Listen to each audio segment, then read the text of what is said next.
What's going on, guys, and welcome back to Top 10 Nerd. Jupiter's Legacy has been killing it on Netflix. It was #1 all weekend when it first dropped, and the series comes from the minds of Mark Millar and Frank Quitely. It highlights a world where superheroes have grown old and their legacy lies within that of their children. A legacy that children who, in one way or another, fail to live up to. But without further ado, you know why you clicked this video. I'm your host, Taylor McWatters, and here are the top 10 Jupiter's Legacy facts you need to know. Part 2. Let's do it. Number 10, Sheldon's Vision. Okay, so this all started because Sheldon Sampson had a vision. He saw his dead father and these strange symbols, and down the road he believed that this father image wasn't actually his father, but it's something pretending to be in order to test him. Now he kept seeing this island, and him and his friends eventually chartered out to it. This happened in the early 1900s. I covered most of this in part 1, just as a nice refresher. I thought we'd start off with this. But Sheldon's visions were pretty important here. He would have these seizures, he would draw these circular patterns, and this windmill that was missing 3 blades. Now his father would also continue to reappear, which was just haunting to look at. This was after he'd passed away. And this windmill vision led him to a farm that belonged to a man named Millar, who just happened to have gone crazy from that same island. He warned Sheldon about this person in the visions telling lies, and then Millar took his own life on the farm. Really tragic stuff. Now the ghost of his father is a manifestation created by the island beings. It's meant to test the subjects, so he was right, it wasn't his father all along, it was something bigger. And this presence basically gets everyone to go insane. It's to give in to their dark side. So the final test on this island was for everybody to just get along. They're in a big pile of skeletons and they're kind of arguing and they have to cool it out and be a team. That's the final test. Who knew? That's a great way to work it out amongst friends, but sometimes it doesn't always roll that way.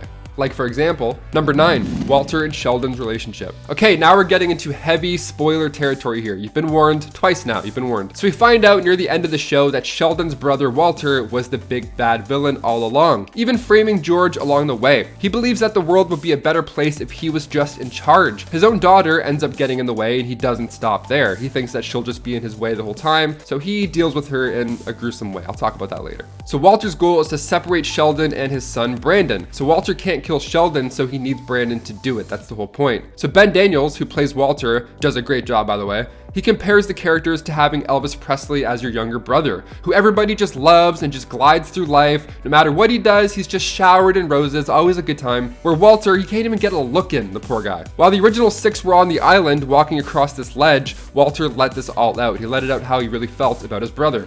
When they were originally filming this scene, little fun fact for you, they wanted to film it in a cave to make it look more dark and ominous. But while they were scouting the location, a massive rock fell from the top of the cave like 4 feet in front of them, and they were like, nope, way too unsafe, way too unsafe. So the cliff sufficed.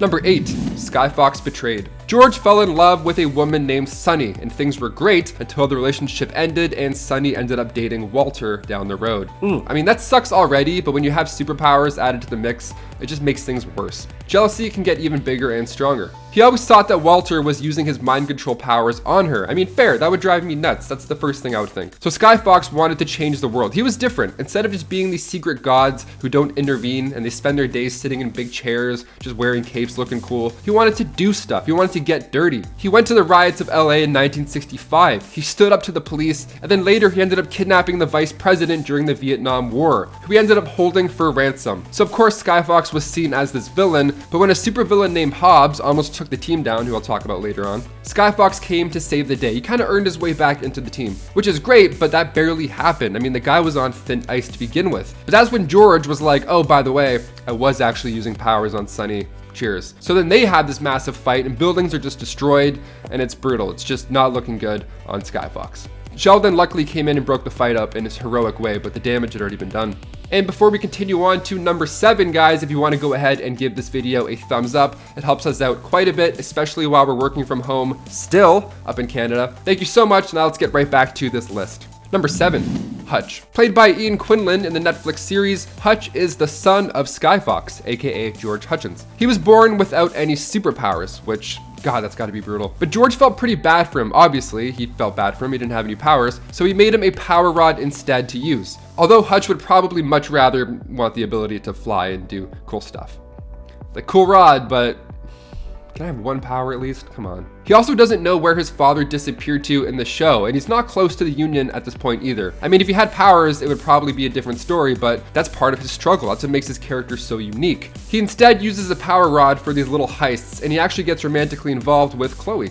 Number 6, Jack Hobbs. Hobbs, that name that I mentioned earlier, let's talk about him. When you're basically a god, you kind of need somebody to talk to let things out. And in the show, the Utopian has a therapist who actually used to be a supervillain, Dr. Jack Hobbs. This was right after his son Brandon killed a villain, breaking the Union's code, and his daughter didn't want anything to do with superhero life, so he's got a lot of to work out and talk through. So therapy is a great step, as it always is. So Dr. Jack Hobbs was once a villain, and we find this out near the end of season 1. He was a brilliant villain who the Union fought and locked away. Now in the comics, in his villain days, Jack was against superheroes. He thought that they shouldn't coexist with humans in society because he believes, and I kind of side with him here, I kind of believe this, he believes that because of superheroes existing, criminals are forced to be more reckless and dangerous. So he created this weapon that took away the team's powers until Skyfox came back around to save them. Number 5, Brandon's choice. Brandon decided not to kill Blackstar, but this was the moment that he realized that his father would rather follow the code than to take out a villain to save his son. That was the big twisting moment. I mean, his eyes did light up blue right before Pedro comes in, so maybe he was gonna do it.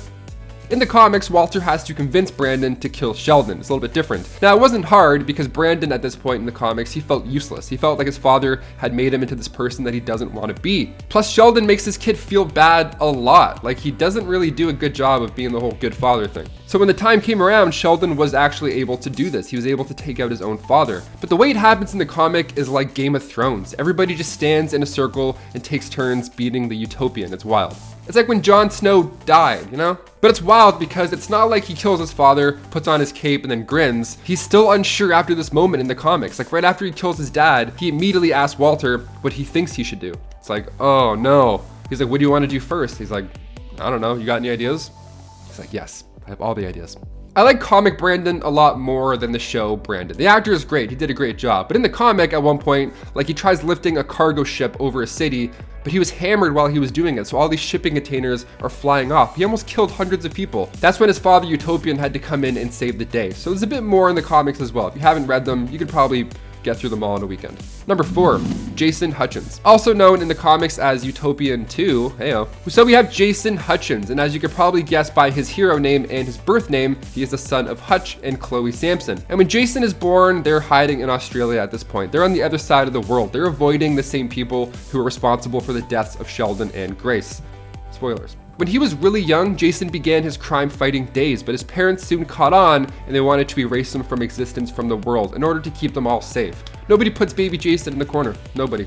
Number 3, Riku. Walt's daughter Riku is a pretty important character. Now in the Netflix adaptation, she beats up some gangsters, cuts them up. She's cool, she's a cool anti-hero who helps Walt and Grace get into Blackstar's mind. It's great. But she finds out his secret plan and then she resents him this whole time because he left her mother. So she blackmails him for $50 million or else she'll start spilling secrets. Now they aren't close at this time in the show, not at all. So Walt ends up taken her out, which is a big character move, but she wasn't too grounded in the first place, so it didn't really feel too painful. But in the comics, she's a way bigger deal, especially come volume 2. She's also quite skilled when it comes to mind games too. She would guard metahumans in Dubai. She fought Chloe and her gang while protecting Repro. She fights them all. It's awesome to see how great she can be, and the show never really got to this point with her. They kind of just cut her story off way too short. But we'll see. Never say never.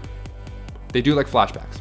Number 2, Barnabas Wolf. We see this guy in the show for a short amount of time. He's pretty fun. He's a superhero tracker. Basically, if you go rogue, this guy is not too far behind you. Played in the Netflix adaptation by Paul Amos, Barnabas Wolf works alongside Brandon and Walter. He's pretty arrogant too. Again, I like his comic book portrayal a little bit more because he's a manipulator of matter. He's like this gritty bounty hunter. In the comics, he took down skyscraper Shelley Weaver, and he did it in such a cool way. So he was interrogating her about superpowered beings. At this point, she was well into hiding. And she's playing along. She's like, oh, do continue. I completely understand. I'd love to help out. Whatever information I have, absolutely. Let's talk. So while they're talking, Barnabas Wolf was secretly rearranging the air molecules into knockout gas. And then Barnabas, at the end of the conversation, asks her if she could explain why everybody else in the room was in La La Land except for them two.